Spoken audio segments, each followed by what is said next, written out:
We're pleased to present this event to assist voters in the coming election. Those of you in the audience are to be commended for coming out and trying to become an educated voter.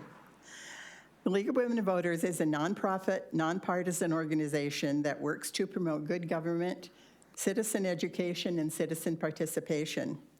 While the League does take positions on issues that we have studied, it never supports or opposes any individual candidate or political party or other elected official. Forums sponsored by the League or in which the League participates must be nonpartisan and must ensure that all participants are treated fairly and equally. Our candidates tonight are running for the United States House of Representatives to represent the 33rd District. I want to thank Liz Barris, Albert Goldberg, and Sarah Liu for coming out tonight to meet with people in our community. Candidate Kenneth Wright could not join us tonight because he is giving a lecture at UCLA. James Bradley and Congressmember Ted Lieu are also running for this seat. I am the moderator for the evening, and I want to review the forum rules and timing. Each candidate will have 2 minutes to present opening remarks, and then we'll take written questions from the audience, and all candidates can answer any of the questions, and a candidate will have 1.5 minutes or up to 1.5 minutes to respond to a question. Each candidate will then have 2 minutes for closing remarks. A League member is in the front row and has timing paddles that she will hold up to let you know when your time is expiring, and then when it has expired, she will hold up a stop sign. And when that stop sign goes up, please complete your sentence and then stop. And if you continue to talk, I will have to interrupt. And for the audience, all questions will be written, and there are 3x5 cards and pencils available for you to write your questions on. We have sorters to read the questions and to organize the cards for the moderator. They'll look for duplicates, for questions that may be slanderous, or for comments that are not questions. Finally, to the candidates, this is a forum and not a debate. The audience wants to hear what you think about your policies and issues and not comments about your opponents. Please do not launch into attacks of other candidates. Just state your views on the issues that are raised. If you stray into the attack mode, I will interrupt you. So just remember, be courteous. And audience, you be courteous as well. We are having a videotape tonight done by the City of Rancho Palos Verdes Rancho PV cable, and that will be shown online, and it will be posted next week online. As we have a very light audience, we may not run the full 2 hours, but we'll go as long as we have questions and the candidates have things to say. So with that, we're going to begin.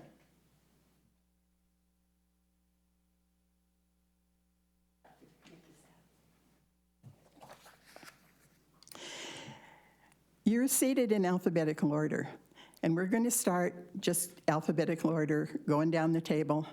And when on the closing remarks, we'll reverse that. And in the meantime, when questions are asked, you'll each have a different opportunity to be the first to answer the question.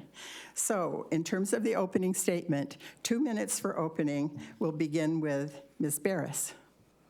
Well, thank you so much for having us. It's really a pleasure to be here, and I just want to explain why I'm wearing this strange-looking outfit. I actually brought my meter.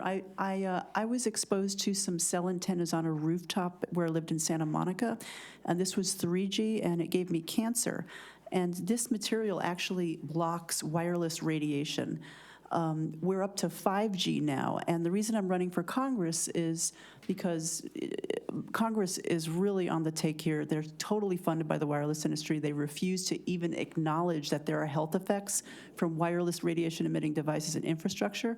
So, and I'm going to go quick because we have 2 minutes, but usually when I turn this on, I'm going to turn the sound on. Okay, so see how quiet that gets? Now, this is a weird frequency. Usually, it just blocks it completely, a bunch of layers. That means there's a powerful signal. One layer didn't block it. I needed a few layers. But this radiation really harms me. 1 minute, thanks. Okay, and what was the question? Just to introduce myself, right? Okay, so Just your opening statement. yeah, so, and I'm here, I'm running for Congress. I want to speak about what Congress and the mainstream news media refuses to even acknowledge exists. For instance, we can't have a serious conversation about climate change without talking about geoengineering, which is man-made weather. It's completely legal. The military, 30 seconds, okay. The military uses it as it's weather warfare, and we're allowed to experiment legally on this country, but not on other countries. They've signed a treaty. You can't experiment on other countries. This is never discussed openly in the mainstream news media. Congress never acknowledges that this is true, and we've had patents and whole states trying to pass legislation to block geoengineering from their state, and this is on my website, lizno5gforcongress.com. Stop? Okay, yes, ma'am. All right, thank you. Mr. Goldberg. Hi. Here we go. Hi. Give me back my freedoms, give me back my liberty, give me back my country. America, the greatest country in the history of this planet, for those haters are here to destroy America by infiltrating our political system. That include enemies and the haters who are not proud of America, infiltrating the Congress, the Senate, the White House, all the way down to dog catchers. I'm running to protect and preserve the Judeo-Christian ethics and morals. Our synagogues and churches are being burnt, destroyed, and shut up worldwide by the haters. When I was growing up in my father's house, there were two lines he always repeated. Patrick Henry's "Give me liberty" or "Give me death." The other was, "Are you a man or are you a mouse?" My dad had a client named John Steinbeck that wrote The Grapes of Wrath and of Men and Mice, but I'm not sure if you are a man or a mouse came from Of Mice and Men or Mighty Mouse cartoon. I choose to be a man to fight for my freedom, which tried to be destroyed, to fight for my civil liberties, which many try to revoke, and I choose to fight to protect my Constitution and my country, which many globalists in coordination with communists and jihadists have been trying unsuccessfully to destroy, to conquer the USA for many, many decades. America will survive and go on to do many more great things in our land of free speech and freedom to worship the creator of our choice. And if you don't like my views, you can kiss my sometimes kosher buttocks. I grew up in Jackson Heights, Queens, and New York City. Folks from Jackson Heights and Queens are loud and proud and street-fighting breed, and sometimes funny. Don Rickles came from Jackson Heights. The bass player from Kiss lived in my apartment building, and the Ramones came from a few communities over. I disavow Harvey Weinstein and Linda Sarsour, both who disrespect the women's movement that are from Queens. I've got 5 more seconds, so I say thank you, everybody, for this full room of people listening. Yes. Ms. Lee. Hi, my name is Dr. Sarah Sun-Yu. I'm an immigrant from Seoul, Korea. My age 26 years old. I had so many hard time my life as an immigrant. So I can speak person for immigrant, my true life. Second, I have 3 PhD, one of sales marketing, one of the international business trade, one of biblical preaching, also public speech. I study at the politics speech too. So and also I'm a CEO on 3 company, one global banking IT company, one another real estate brokerage and investment. Another company is legal and global investment, as well as I have 2 nonprofit that Meridian Business Legal Investment, and I'm supporting entrepreneur And then also I supporting youth and women and older people. We have a mission for the nonprofit that's supporting our District 33. Yeah. Thank you. Now we'll move to the first question. We have a few questions to start out with, and I hope some more come in too. So the first question is easy, and it's going to start with Mr. Goldberg. What issues are important to you? Well, there are several issues that are important to me. Probably the most important thing is the divide in this country as we move towards a possible civil war. People are split between political parties, between color, race, creed, national origin, and it's just going to tear this country apart. What's important is to realize that the world, right now, there are several countries in the world that wish to take over the world. China has world domination. The Islam jihadist extremists want world domination. You can see, I don't think it's right, the camps that are holding the Muslims in China, no one should be held in jail for their religious beliefs. Russia wants to take the world over, and the globalists want to control the world. What's important is this country survive as the founding fathers wanted it to be, which is we are a separate country, and we should avoid and protect the country with isolationist views. Why are we being the policemen for the world and paying out all this money? It's going to bankrupt this country.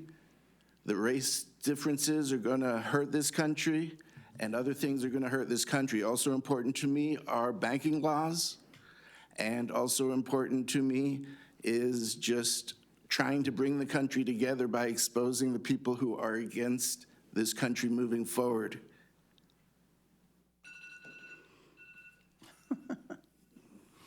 Okay, we'll wait till it stops. Ta-da. Ms. Liu, could you answer that question? Yes. I have a top 3 issues. That first issue is economic growth and job creation. I learning 30 years I devote on the nonprofit, and also I have a nonprofit organization that 503C that we are devoted on creation jobs. That's my first issue is creation job, and then supporting business owner. That one is my first priority issue. Second issue is I've been 30 years education sector. I want to supporting next generation education, especially afternoon school or preschool and 7 to 12K. I study at the Harvard Business School, Harvard Education School, 7 and 12, education school management class. So I can do it. Thank you so much. Okay, Ms. Barris.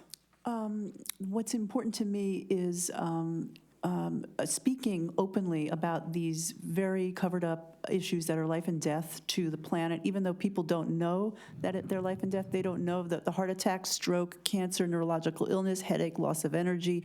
Nobody's connecting the illnesses and deaths to what's causing it. Wireless radiation is a known carcinogen with our government.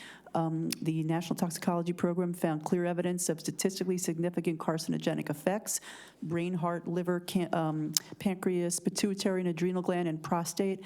Yet they are moving forward with 5G, higher frequency than what harmed me, 3G. We're very close to X-ray. It's destroying all life on this planet, not just people. It's insects, birds, everything. And, the geoengineering and forced vaccination, I just want to expose, that we bail out the pharmaceutical industry when they sue when a child gets autism? Taxpayer money pays the pharmaceutical industry's bill on that.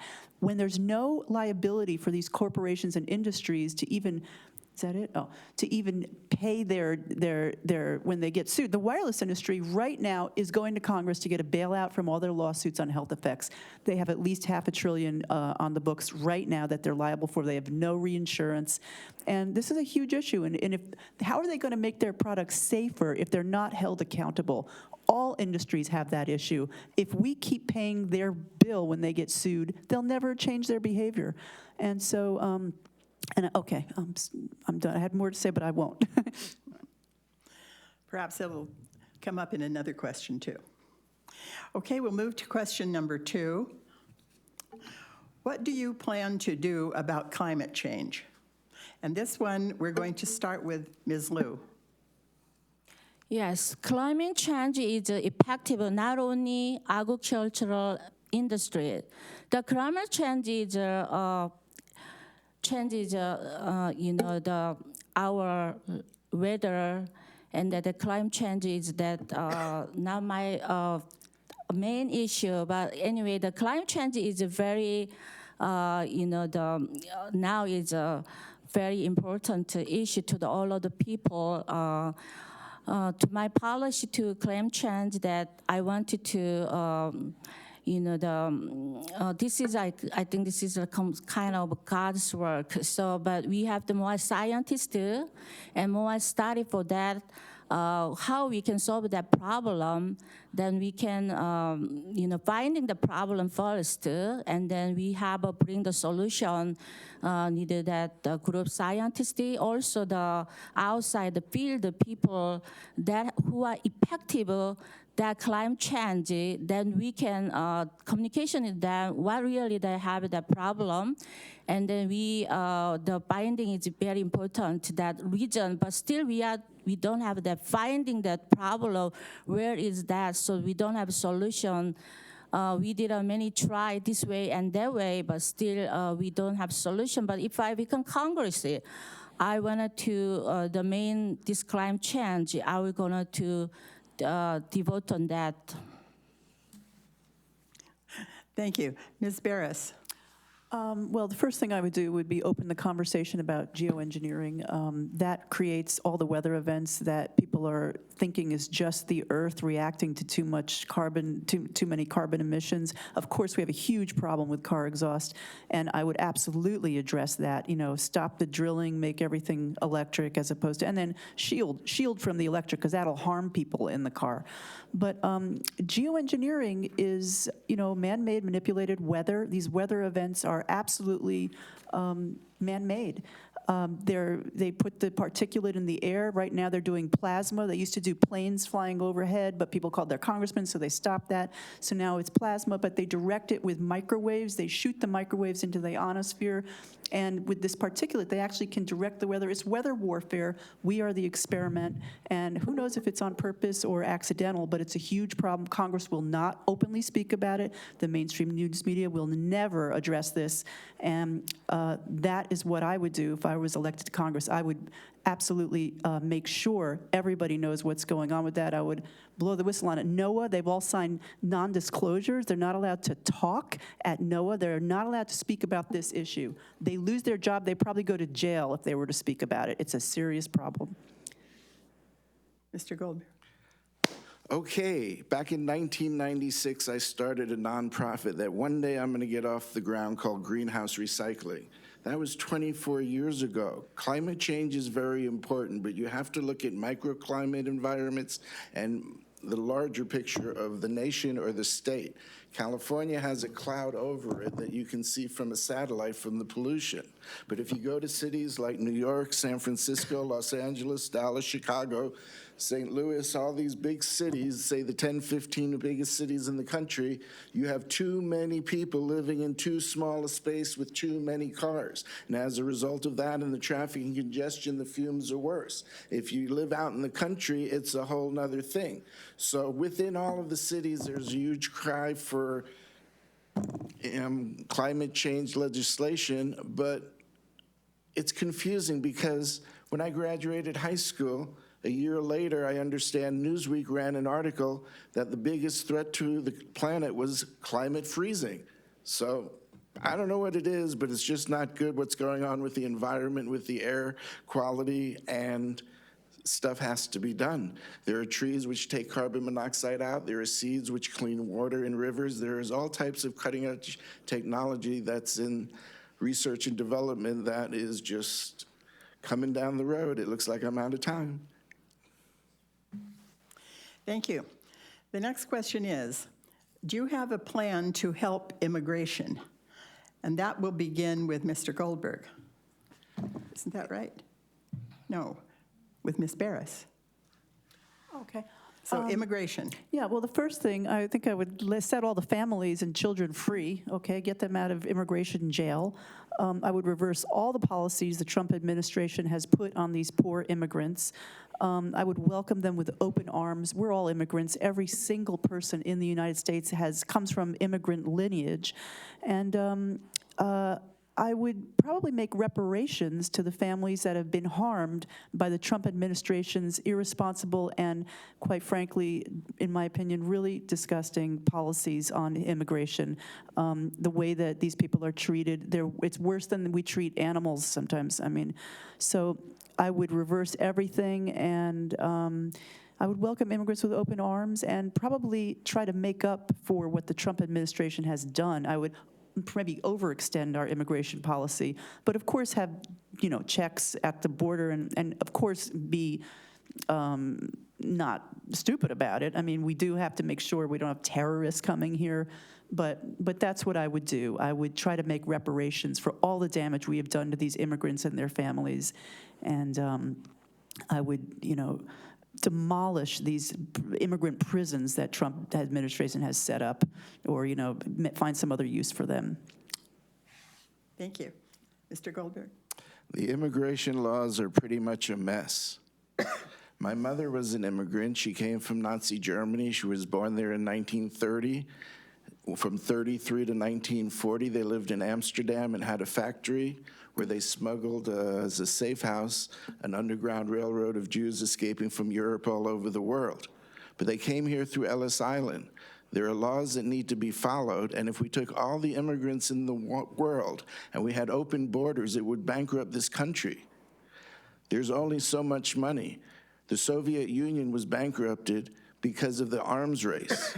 We may be bankrupted with free health care for the world, free food, free shelter, while the American citizens and the taxpayers have nothing. Immigration is important, but we can't accept everyone in the world or we'll bankrupt the Treasury Department. Thank you. Ms. Liu.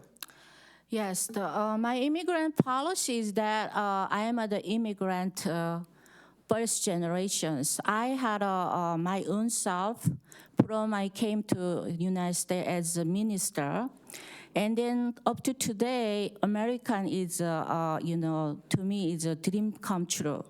So I wanna first of all I wanna give it to opportunity to immigrant that America is great, and then Donald Trump immigrant policy I'm supporting that his border have the security, and the illegal immigrant, we are not allowed. My policy also supporting Donald Trump, and also E2 EB visa, I want to supporting they can investment to our jushik, like bring that $1 million to our jushik economic growth, job creation, and that one is my policy. When I become the Congress, I want to open fast that the visa status is more processing early and give more opportunity, became American dream come true so fast. This is American great, and the immigrant, we are all immigrant. We have a same experience that I want to give it to what I have it that. Thank you very much.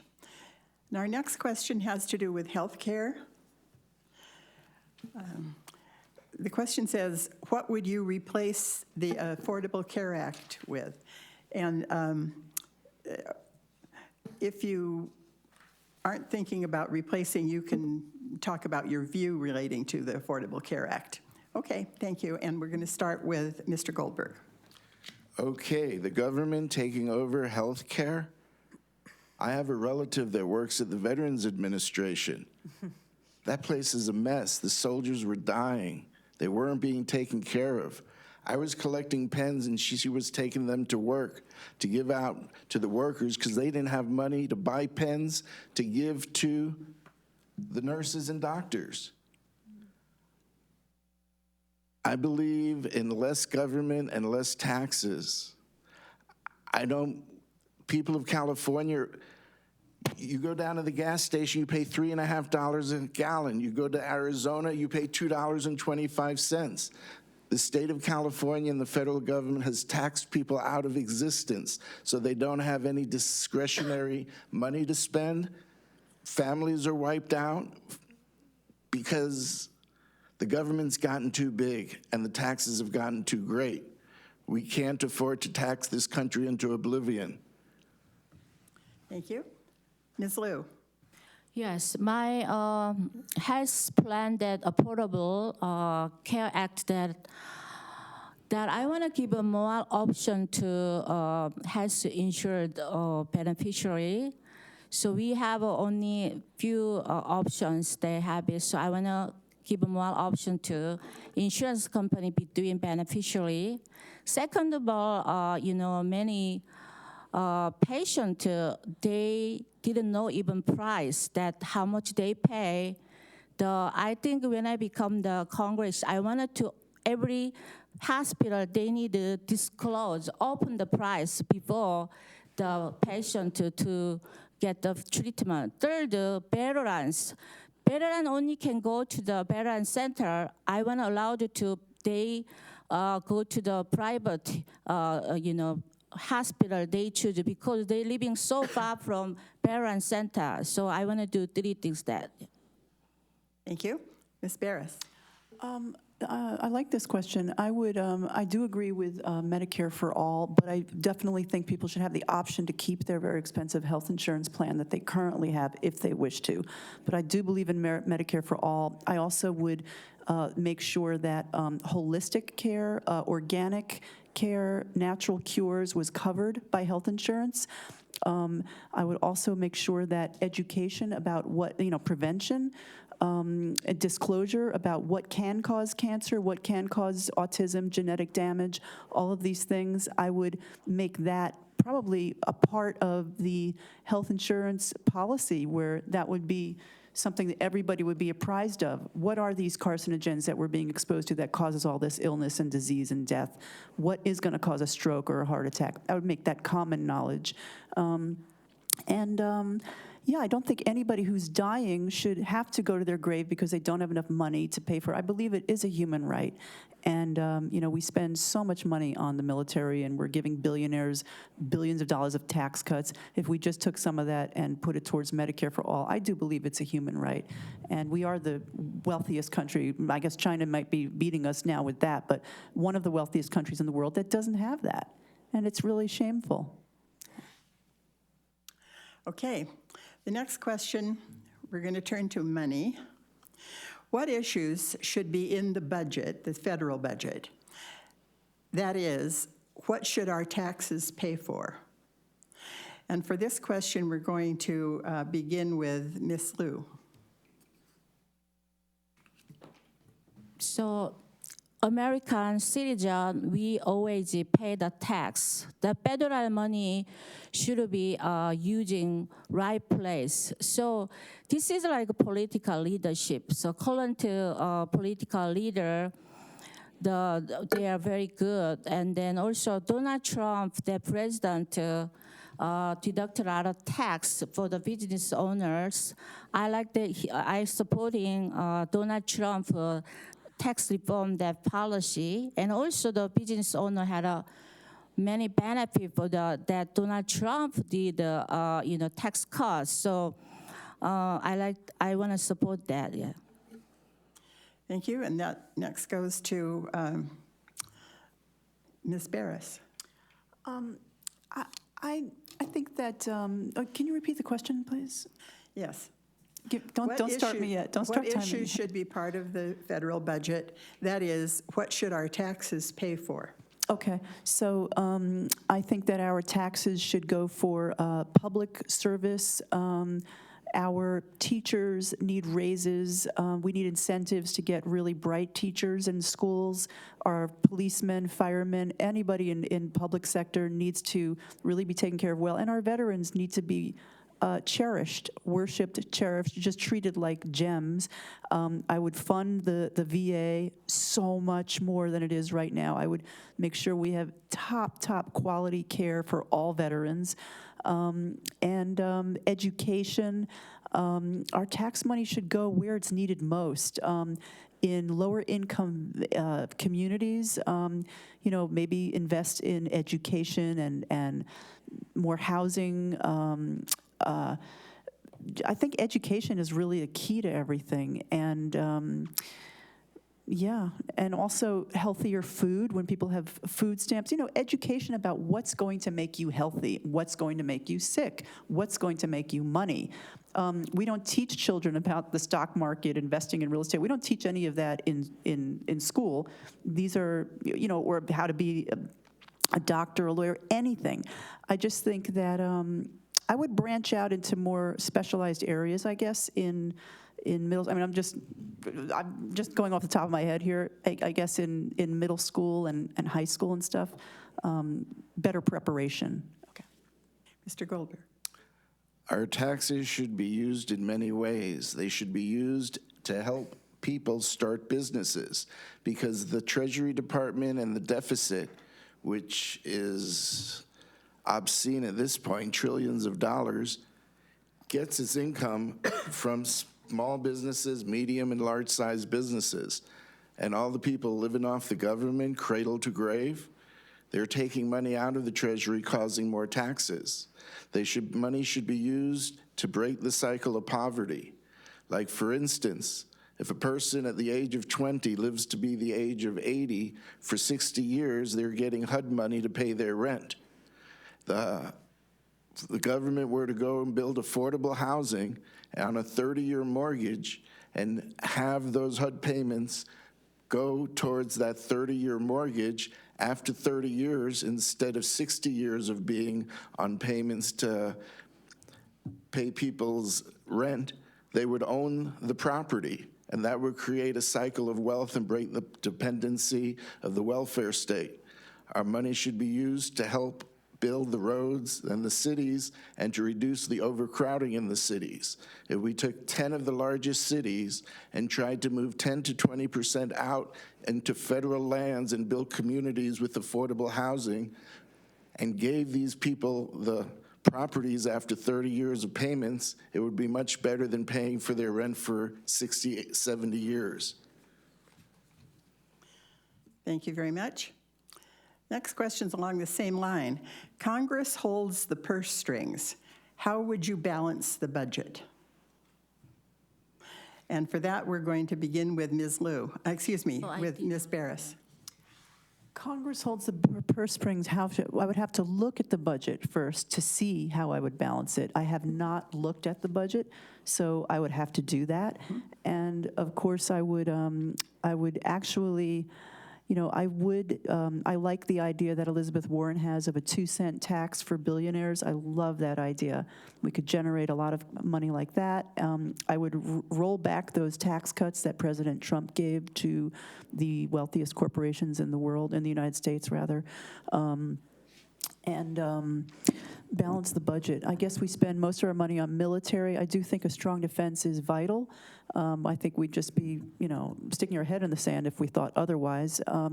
So although I would absolutely fund our military, I think that, maybe some of that money could also be spread elsewhere, such as education, maybe even beyond education, spiritual education. I don't know. I would just look at where the holes are. Where are we lacking, and take that extra fat from the budget, if there is any, and put it to where we need it. But I'd have to look at the budget in order to make an educated statement on that.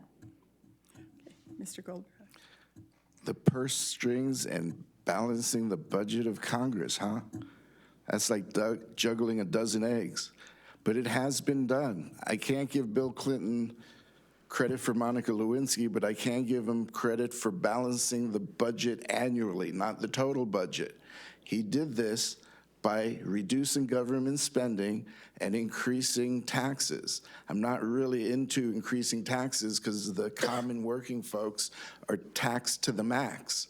But if certain companies and individuals are making $20, $30, $50 million a year, you might be able to do that on a tax to help balance the budget, because throughout history, so many countries have gone broke because they've overspent, and we're in the danger of that too. There was a $10 trillion budget deficit when Barack Obama became president, and when he left 8 years later, I think it was $20 trillion.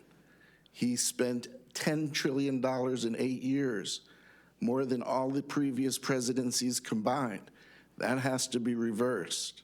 It's going to bankrupt this country, and if any country was sitting around, a communist, globalist, or jihadist country wanted to destroy America, they would figure out a way to bankrupt the country, because that's the easiest way to take a country down, through bankruptcy. Ms. Liu.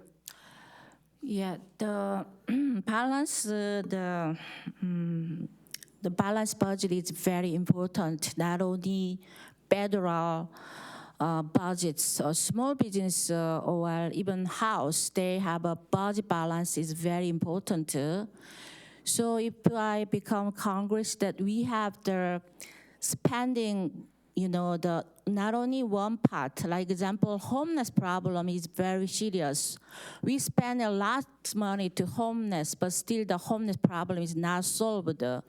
We using economic law, we using that money, federal money for the education, but we spending wisely, and then political leader who knows that balance it correctly and using the long-term solution, not short-term solution. Most budget we are using just emergency, just to be spending a lot, but still we don't have result. So, we need spending the budget wisely, and then, the right place that solve the problem, yeah. Thank you. The next question is, what can the federal government do to solve the homeless problem? And that will begin with Mr. Goldberg. Well, I think I already mentioned how to break the crowdedness and the pollution in the cities by opening up some of these federal lands and creating communities that are people-friendly and putting them on a 30-year mortgage with HUD payments. And the homelessness situation is divided into several categories.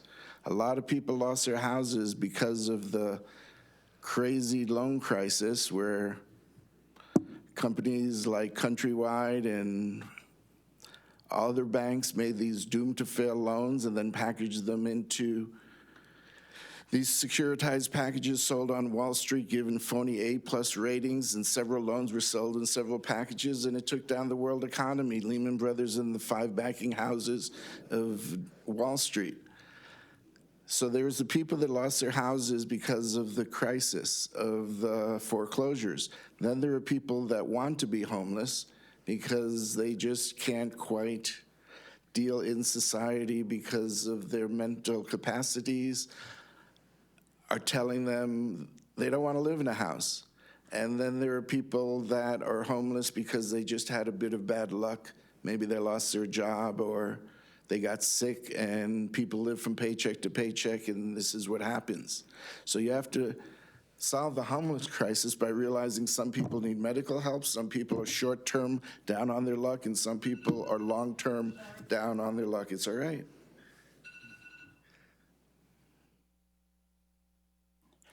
Okay, now we go to Ms. Liu.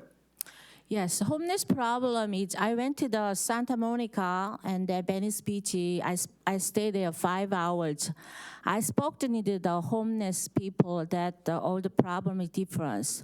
Some of lost jobs, some of health problem, backache, some of divorce, some of foreclosure. So I find out that, what most political leaders, they are focused on the just already being homeless. But my policy is prevention for homeless, that I want to build a prevention homeless, that how we can prevention foreclosure, how we can prevention the job lost, how we can prevention the divorce. So I want to build the homeless prevention center and job creation center. My policy is giving job is permanent, because we giving every day is all the benefit is just the short-term solution. So we give a fish, but I want to give them the how to catch the fish and then take care of themselves and independently. That's my policy. Thank you. Ms. Barris. I would invest in affordable housing, fund affordable housing. And also, a lot of homeless are actually mentally ill, and there's a lot of mental illness in the homeless community, and I would treat them as mentally ill and not just as criminals, and give them care. They need, they need care, and I think that that's a big part of the problem. A lot of mentally ill people are homeless, and they maybe will never have a normal life like most of us do. And so I would pay special attention to that and fund their mental health and well-being and affordable housing. And then the people that aren't mentally ill, just create, maybe more social work for workers to help them get back on their feet, and maybe create a program to help them get back on their feet, see what they want to do. Why did this happen?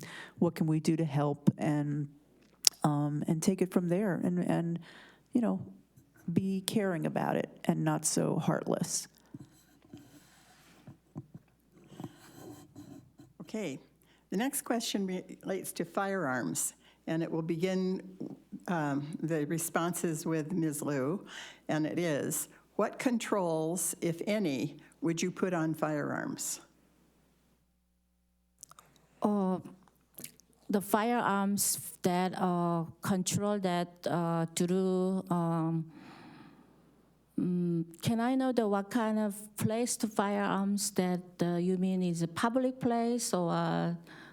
Just on the, perhaps it would be possession, perhaps it would be sale. Would there be some way in which you would control the number of firearms in the country? Oh, I think that firearms is really necessary. Like example, the rental. I am the specialty for apartment specialist. So we have firearms is save a lot of burning apartment. And we got the firearms. The system is really, really important to get that control. And then we have the size, the space, and the number of the enough of firearms we need to do to a safety region like apartment or a public building, while anywhere that is the really important. We have to protect our community through that. Yeah. Okay, Ms. Barris. Could you just repeat the question? I'm sorry. Yes. What controls, if any, would you put on firearms? Okay. Well, I do believe in our right to bear arms. I am a believer in the Second Amendment. And what controls would I put? Again, mentally ill people, I don't think should be able to have firearms if they have any kind of mental illness. But I don't mean like going to a psychiatrist. I mean really mentally ill. There are, so mentally ill, and also people with a history of violence, a history of, I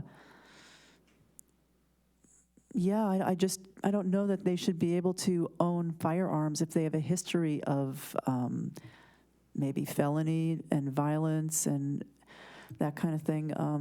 That's what I would do. And also the magazines that are those very high-powered, you can kill 100 people in like 30 seconds. That maybe should be banned too. But the bottom line is we have to have some protection. Second Amendment was founded on the fact that we didn't trust our government. So there has to be some kind of balance there in people being able to protect themselves. But yes, I would take definitely some controlling measures on that, yeah. Mm-hmm. Okay, Mr. Goldberg? Well, the Founding Fathers realized that without guns, people could easily be taking over any country, and that's been shown through history. I believe in the right to arm bears and gummy bears, just kidding. And basically, the UN, which is becoming as big a joke as the League of Nations, a couple of years ago, voted that Americans should give up their guns, I've read. I'd have to verify it, but if this is so, what right do other countries have to disarm us? If you look at the amount of murders in the world divided by countries, we are about in the middle. And if you look at the biggest gun-free zones like Chicago, big cities, where the murder rate is the greatest, the criminals will get the guns. And the citizens that respect the law, that give them up, will become victims and defenseless and not able to exercise their right of self-defense. The reason that Japan, I've read, and I don't know if it's so, did not invade this country in World War II on the West Coast was because they feared they'd have to go from house to house in arm-to-arm combat.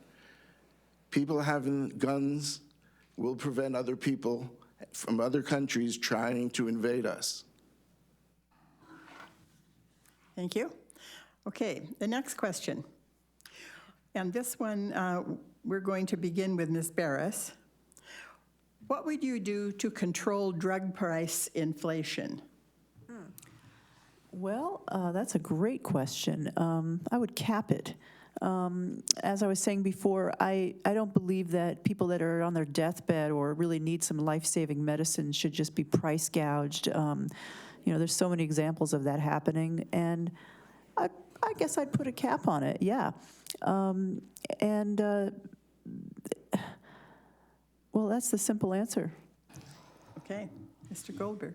Well, yes, people shouldn't be able to make billions of dollars off of other people's suffering, but I do believe in capitalism and they should make money. But what I'm more concerned about is not the drug price inflation. I'm more concerned about the marketing of drugs to Americans and other people around the world. Kindergarten teachers are putting people on Ritalin in kindergarten. If Thomas Edison or Albert Einstein was in kindergarten, they'd give them Ritalin. So from K through 12, they're given a little pill to tell them that's going to make them feel better.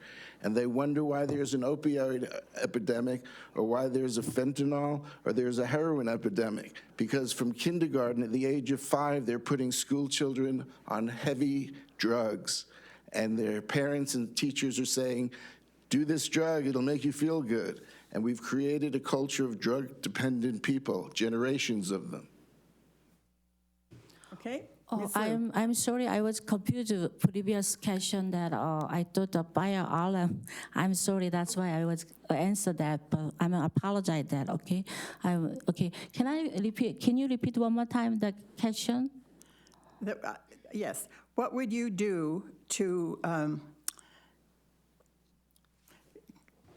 what would you do to control drug price inflation? So many children and many youth now is open the drug. Now is government allowed to everywhere we can get a marijuana, and we have a license at apartment or public place. Now it's getting problem that a lot of marijuana that drugs bring us to, we cannot say no because of legally they can take the marijuana. So the price is that, we needed to legally that real treatment that marijuana or any other drug price that hospital that we have to have more of that lowest price to the patient who are long-term care people, especially we need a special plan to long-term care people, maybe cut discount or like veteran or any other elderly. So they need most age, that elderly age, they have spending more drug price. Maybe we have a special price that for elderly, the age is 65 over, I think, yeah. Okay, thank you.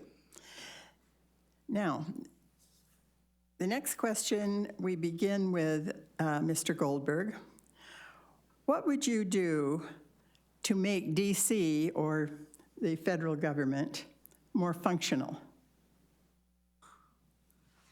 Well, government's too big. It's been overbloated. During the time when Congress and the government was shut down, they let go over 800,000 government workers, and they found that the government functioned just fine without them. I would also decentralize it. The 5 biggest areas of multi-million dollar, of wealth is around DC, and they got that way through corruption and people paying them off from all over the world. I wouldn't mind moving the UN out of New York, which is a joke, a cost that we're all paying and the world's not. Moving them to Montana or moving them to New Mexico or someplace where they could focus on making the world better instead of going out to parties and restaurants and bars every night and clogging up the streets. I've heard of horrible things these diplomats have done to people with diplomatic immunity. What would I do to make DC more functional? I'd break it up. I'd make the government smaller. The size of the government is going to bankrupt this country, and the size of the pensions in California is unfunded and may very well bankrupt California. Too much spending and too many government workers. People born, collected money from the government, get jobs working for the government, and get paid by the government for the rest of their lives and never produce $1 of income that's used to make this country run. Thank you. Ms. Liu? Okay, the Congress now, has needed leadership that.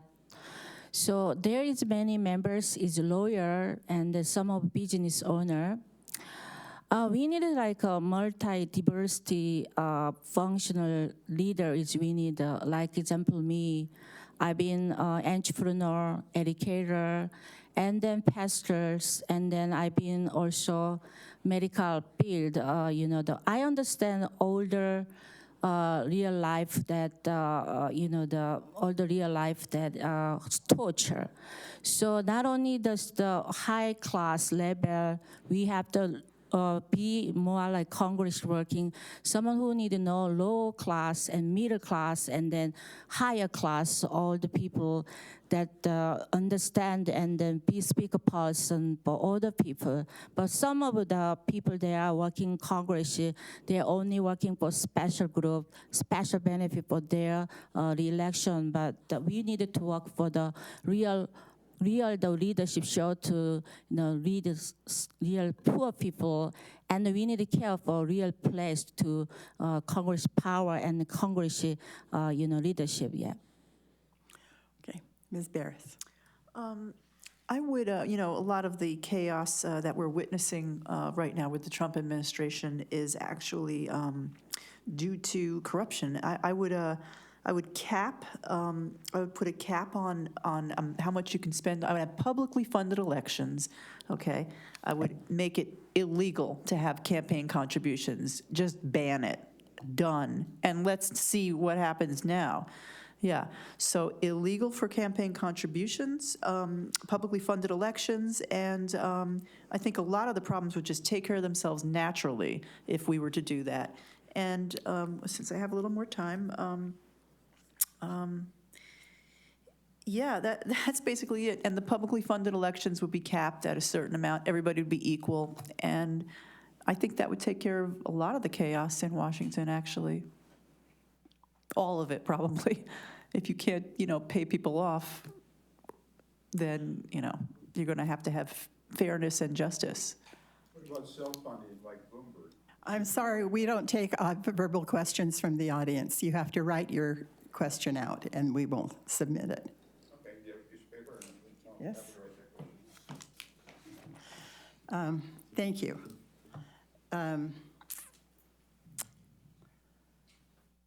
The next question, Ms. Liu will begin this question. Why are you the best candidate for the 33rd District? So everybody here as candidate is there has a specialty, I think very good. I have a comparable them. I'm an entrepreneur and educator and, pastor. I know more than any diversified field, many field. So if I become Congress, I can understand people, many from age 0 to the top, 100 age, I can understand. So I was working at the delivery room. I look at the child that children is born. And then also I was working at a hospital at the people like die every day, incentive, the care room. So, and also working at as past 30 years, I meeting, everybody to have a problem in my community, education problem, immigration problem.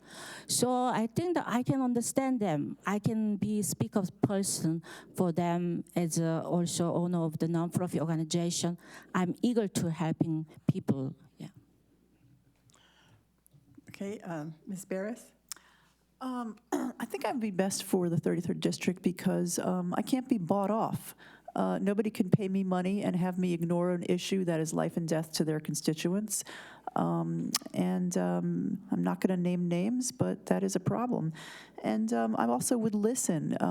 Well, I'll just talk about the issue I'm running on for a second. 5G is going to be put up in front of everybody's house. Everybody's going to get an antenna, every third house or so. And I would put a stop to that. I would expose this for what it is. It is death on a stick. It is corruption at its finest.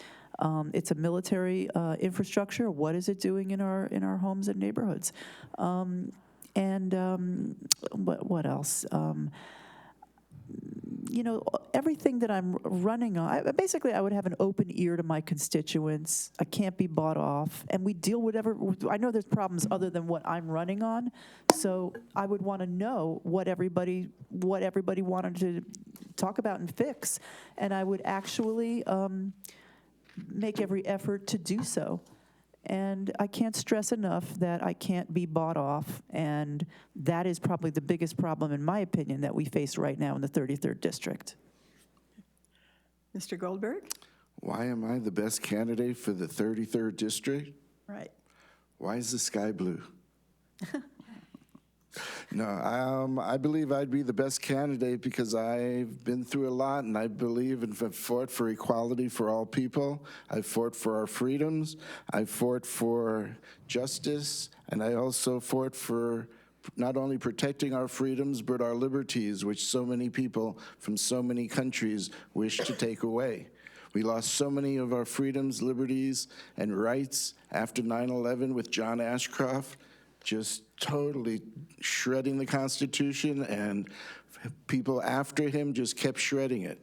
I want to bring back the original intentions of the Founding Fathers. My family, extended family, goes back to 3 people that served in the Revolutionary War, one of them with George Washington at Valley Forge, and we basically were raised to believe in America and to protect it.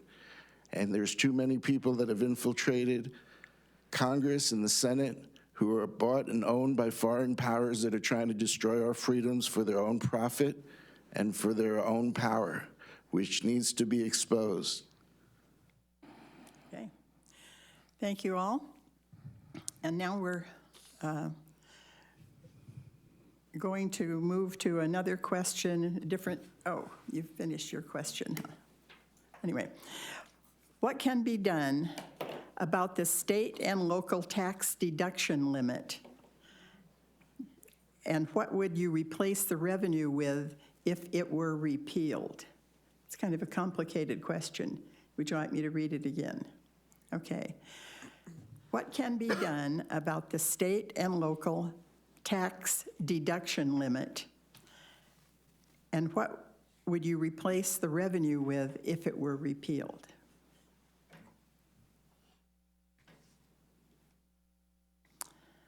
And we're starting with Ms. Barris on this one.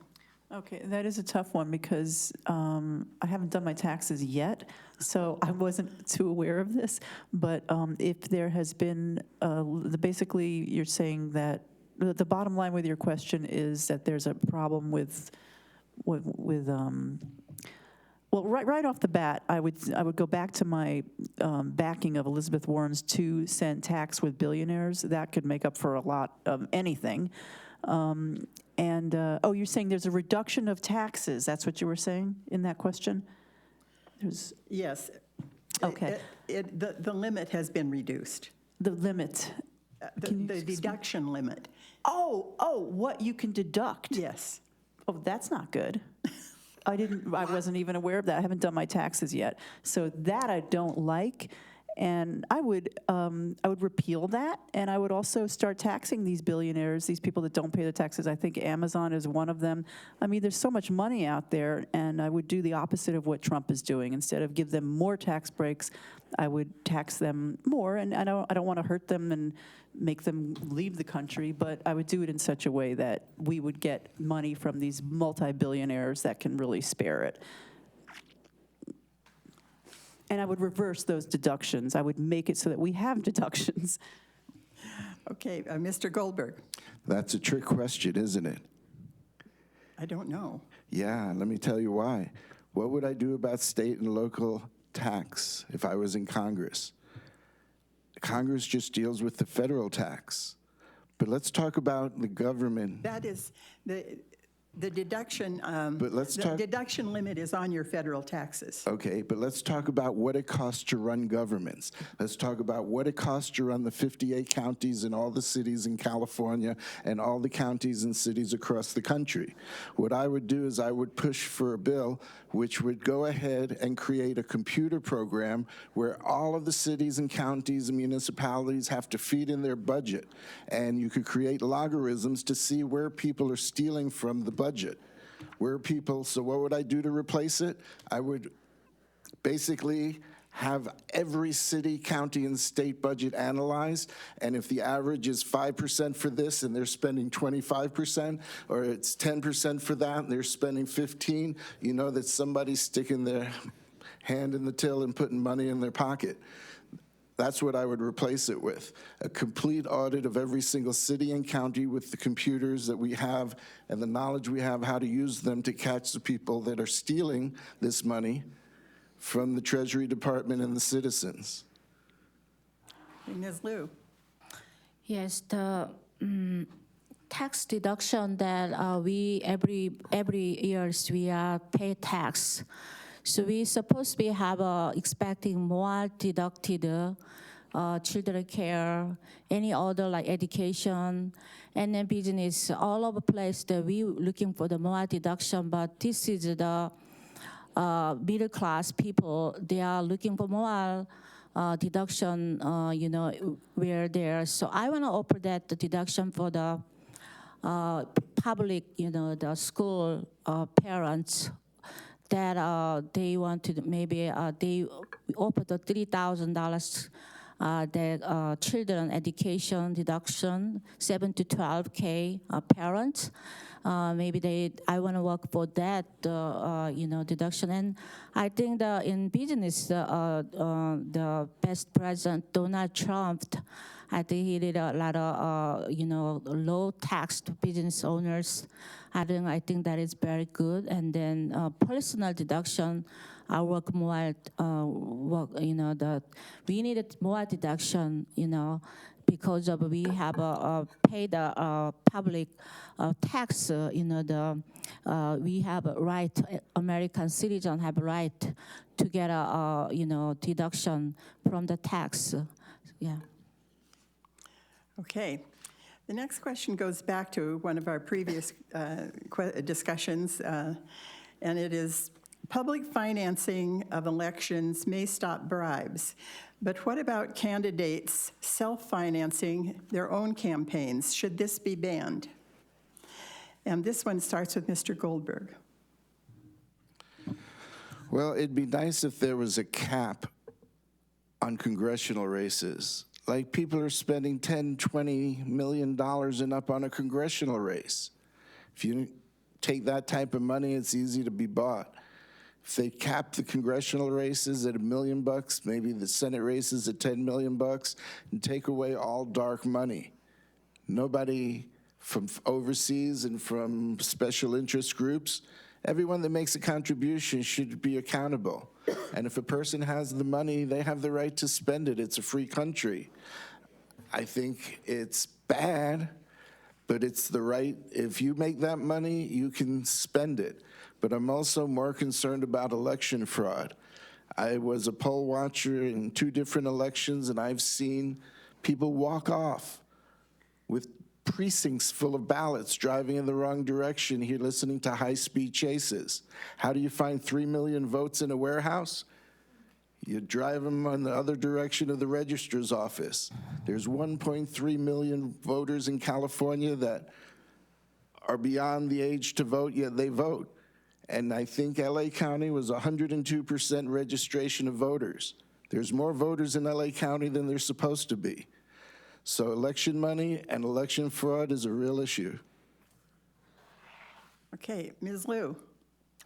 Yes, there is a lot of way to we can have a political funds available like super PAC or PAC, and so personal bonds. So especially I'm start thinking about as a political candidate. So many candidates they are spending $1 million their own funds because they are richest person they can. But if the candidate that cannot spending that much money because of they don't have money, so I think we need some kind of limited to have a limited who are even millionaire, because this is unfair. Who doesn't have money, who has money to they can spending, they more opportunity to get a voter because they're spending more money.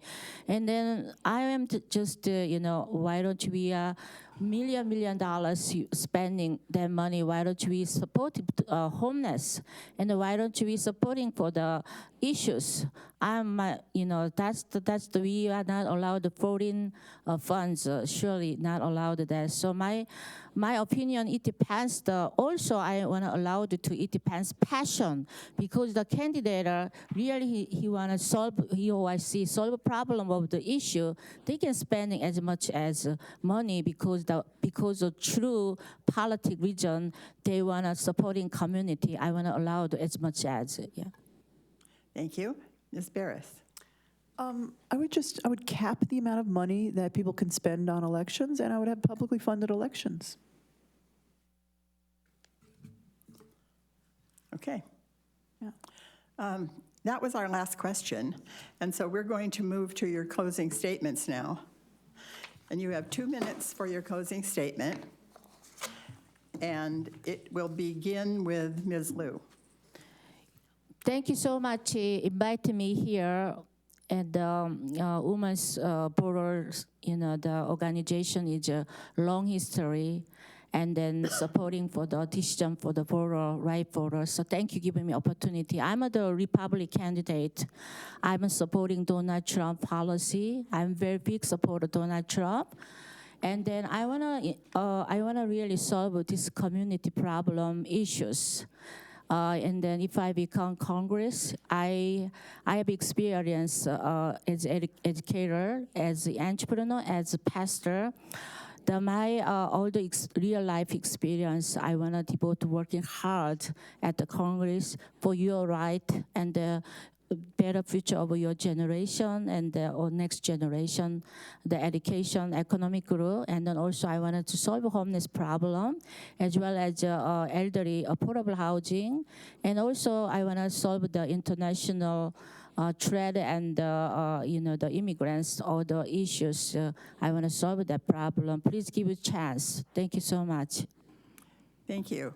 And now we go to Ms. Verdes.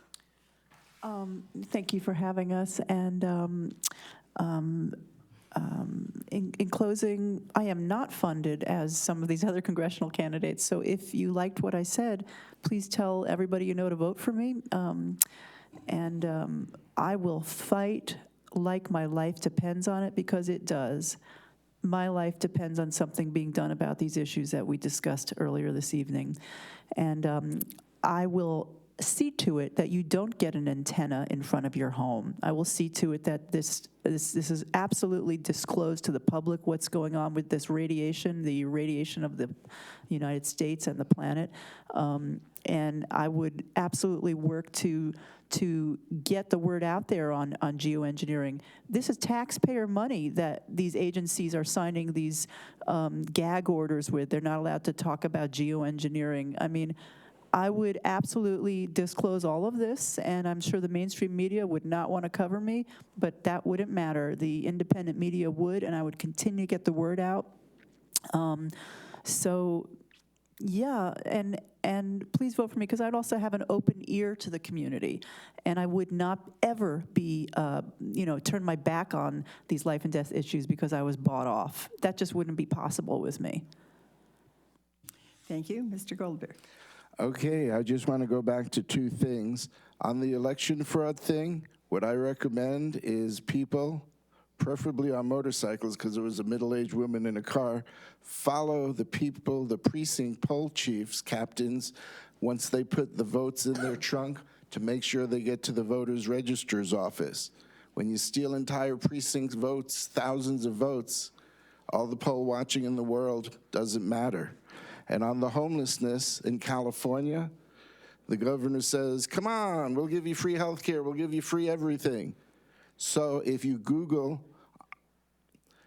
other states sending their homeless to California, you'll find that there are 20 to 25 states buying Greyhound bus tickets for the past few years, putting their homeless and the people that are a little out of their mind and homeless on buses, and they're ending up in Fresno, they're ending up in San Francisco, Sacramento, Los Angeles, San Diego.